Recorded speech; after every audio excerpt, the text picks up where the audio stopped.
നീയൊക്കെ സ്കൂളിൽ വരുന്ന ലേബൽ കളിക്കാനാണോ? നീട്ടാ കൈ. നിന്നോടൊക്കെ ഞാൻ പറഞ്ഞേക്കാം, ഇനി ആരെങ്കിലും ക്ലാസ്സിൽ ലേബല് കൊണ്ടുവന്ന് അറിഞ്ഞാ അടിച്ച് ഞാൻ തുട പൊട്ടിക്കും. പോയിടാ. സാറ് എന്നെ പിടിച്ച സ്ഥിതിക്ക് എനിക്കൊരു കാര്യം പറയാ. എന്റെ മാത്രമൊന്നുമല്ല, ദാസപ്പന്നയിലൊക്കെ നിറച്ച് ലേബലാ. ദാസപ്പ എവിടാ ലേബല്?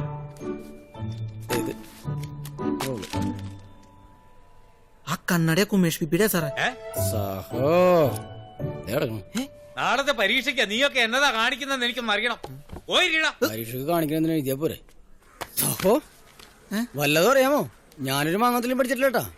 സഹോ ക്ലാസ്സിൽ കയറാതെ മതിലിയാടിയും മാത്തയിലെറിഞ്ഞ് സകല ഉഴപ്പേക്ക് നടന്നാലും അവസാനം പരീക്ഷ വരുമ്പോ ഫുൾ മാർക്ക് മേടിക്കുന്നിടത്തിന് എല്ലാ കൂട്ടുകാരുടെ ഇടയിലും ഉണ്ടാവും. നമ്മുടെ കൂട്ടത്തിൽ അത് ആരാന്നറിയാമോ? ആരാണ്?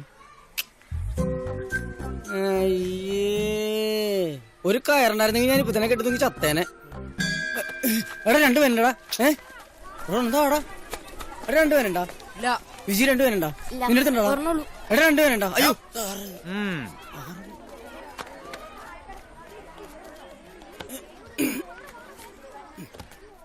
എടി രണ്ടുപേരുണ്ടാ? എടാ രണ്ടുപേരുണ്ടാ? രണ്ടുപേരുണ്ടാ? രണ്ടുപേരും നിന്റെ ഉണ്ടാടി ബോക്സ് ആട്ടെ. കർത്താവേ, ശിവനെ, പഠിച്ചോനെ, കാത്തോണേ.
Sir paper.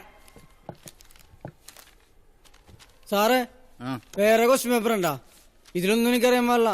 അവിടെ ഇരിയടാ. ഈ ക്ലാസ്സിൽ തീ പിടിച്ചാൽ മതിയായിരുന്നു.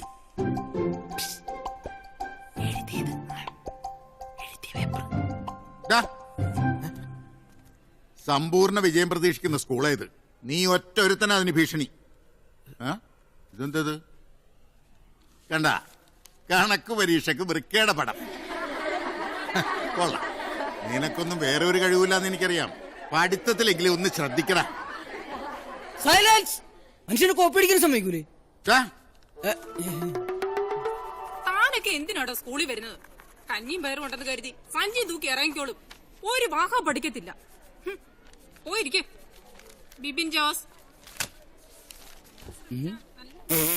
53. എടാ ക്ലാസ്സിൽ മൊത്തം ഉഴപ്പി കിടന്നിട്ടും പരീക്ഷക്ക് ഫുൾ മാർക്ക് പഠിക്കണം മറ്റേ കൂട്ടുകാരനോട്. അവൻ ക്രിസ്മസ് പരീക്ഷയ്ക്കല്ല, കൊല്ലപ്പരീക്ഷയ്ക്ക് മേടിക്കുള്ളൂടാ. എന്നാടാ അവിടെ? Get out.